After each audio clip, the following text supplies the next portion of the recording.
Hello friends, civil engineering course channel में आप लोगों का स्वागत है।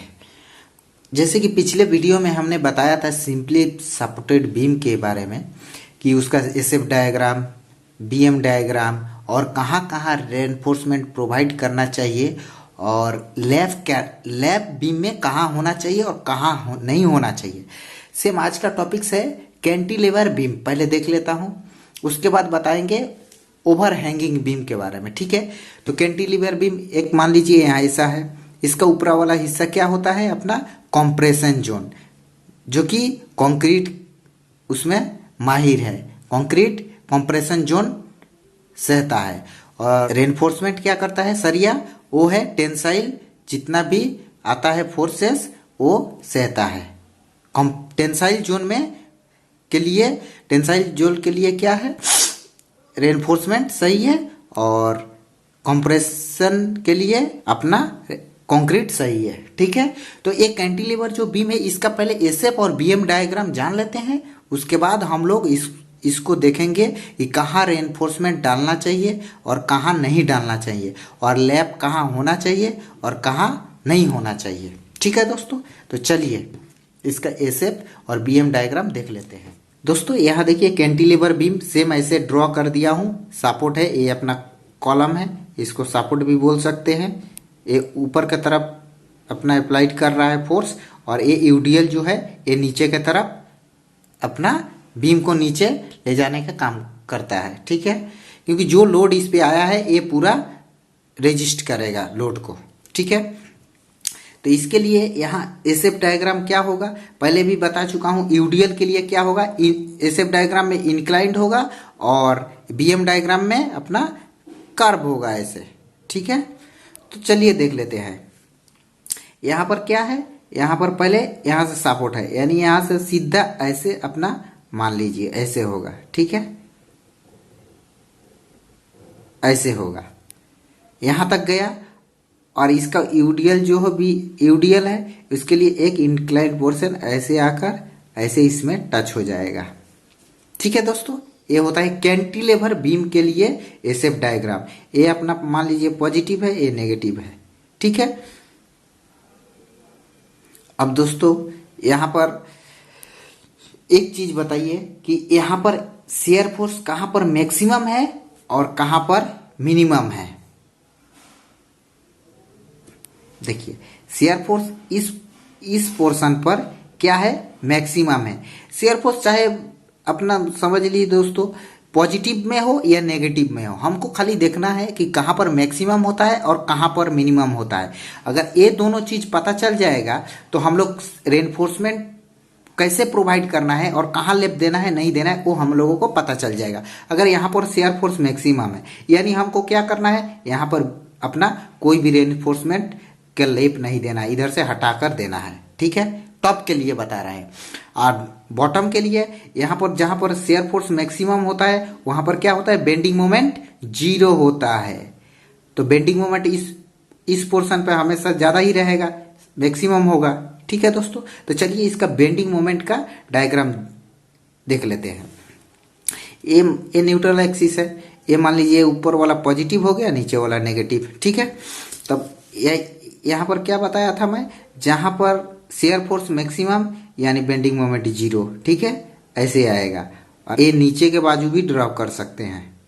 ठीक है, ये नीचे वाला पकड़ के चलिए, क्योंकि ये ऊपर से फोर्स अप्लाइड हो रहा है तो ये बीम को क्या है? नीचे बाजू अंदर आएगा। ठीक है, नीचे बाजू आ जाए। तो यहाँ क्या हो गया? बेंडिंग मोमेंट यहाँ पर ऐसे आकर यहाँ पर मैक्सिमम होगा। ठीक है दोस्तों, और यहाँ पर क्या होगा? शियर फोर्स मैक्सिमम होगा, और यहाँ बेंडिंग मोमेंट 0 होगा और यहाँ पर शियर फोर्स 0 होगा। ठीक है, अब क्या हो गया? जहाँ पर बेंडिंग मोमेंट मैक्सिमम है यानी इस पोर्शन पे, यहाँ पर जॉइंट बिल्कुल नहीं होना चाहिए फॉर बॉटम के रेनफोर्समेंट के लिए। और यहाँ पर शियर फोर्स मैक्सिमम है यानी यहाँ पर टॉप रेनफोर्समेंट के लिए यहाँ पर जॉइंट नहीं होना चाहिए। ठीक है, तो चलिए अब देख लेते हैं कि रेनफोर्समेंट कैसे प्रोवाइड। ये अपना डायग्राम है जो कैंटिलीवर बीम है। तो इसमें क्या करना पड़ेगा? ऐसे एक सरिया आएगा, यहाँ से कलम के एल ए डेवलपमेंट लेंथ हो गया, यहाँ से प्रोवाइड करना है और यहाँ पर ले जाकर यहाँ तक छोड़ देना है।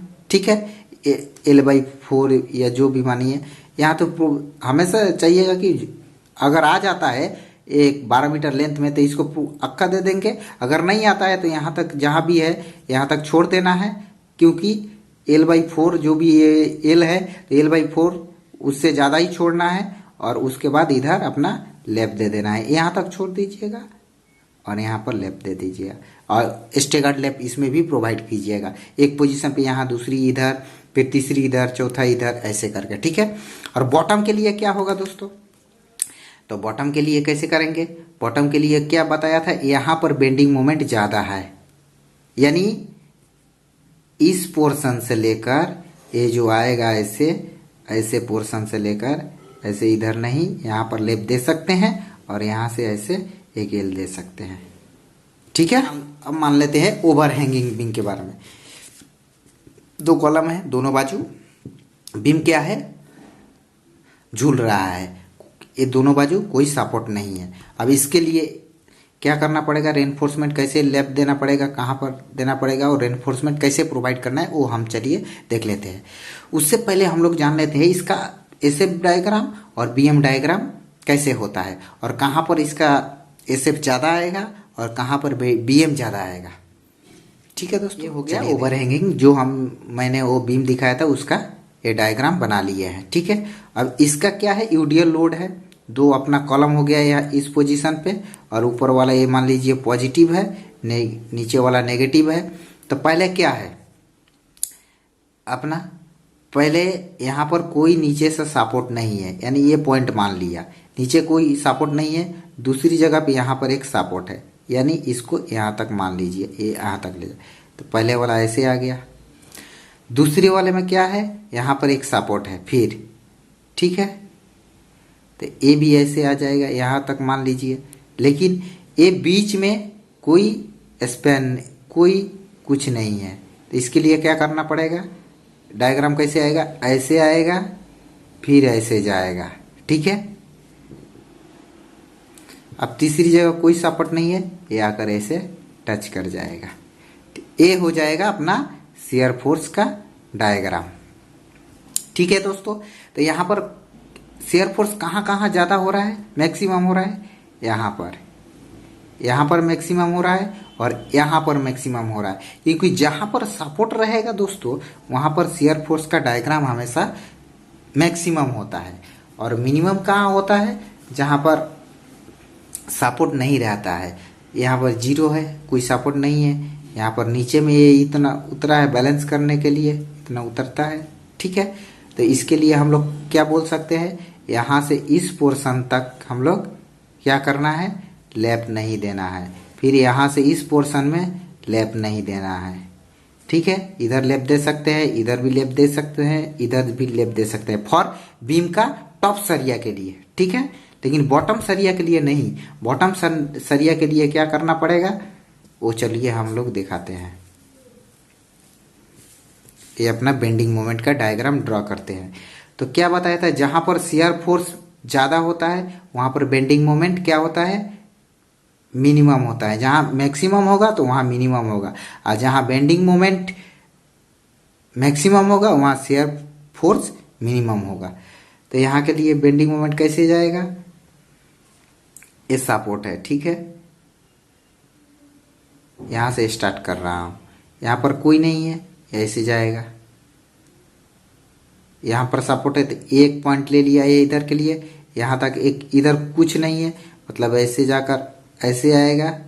ठीक है, फिर यहाँ एक मिडिल में ले लिया, यहाँ पर एक सपोर्ट है यानी टॉप में ले लिया, तो इसको ऐसे करके एक कर्व में है दोस्तों, ड्रॉ डायग्राम सही से ड्रॉ नहीं हो पा रहा है लेकिन ये कर्व में है। फिर ये क्या करेगा, यहाँ पर ले जाकर, यहाँ पर कुछ नहीं है, यहाँ पर ले जाकर ऐसे ऐसे आएगा, क्योंकि दोनों बाजू कुछ नहीं है। तो अपना बेंडिंग मोमेंट कहाँ सबसे ज़्यादा हो रहा है, इस पोर्शन पे। एक मतलब बता सकते हैं यहाँ से यहाँ तक लैप नहीं देना है, इस पोर्शन पे, मतलब इस पोर्शन से लेकर यहाँ तक लैप नहीं देना है इतना में, और यहाँ इस पोर्शन पे मतलब यहाँ से लेकर यहाँ तक लैप नहीं देना है, इतना मान लीजिए। तो हम लोगों को लेप इस जगह पे, एक खाली जगह पे देना है, इस खाली जगह पे देना है। ठीक है, ये दोनों जगह नीचे के लिए, मेन सरिया के लिए ये दोनों जगह पे लेप सिर्फ देना है। ठीक है दोस्तों, ये हो गया माइनस, ये हो जाएगा प्लस। ये जो है एक कर्व में है, ऐसे करके, डायग्राम सही से नहीं ड्रॉ हो पाया, ऐसे करके जाएगा, ऐसे फिर आ जाएगा। ठीक है, यहाँ इसके ये जो इक्वल है यहाँ पर इक्वल में टच कर जाएगा। ठीक है दोस्तों, तब तक के लिए मिलते हैं, धन्यवाद।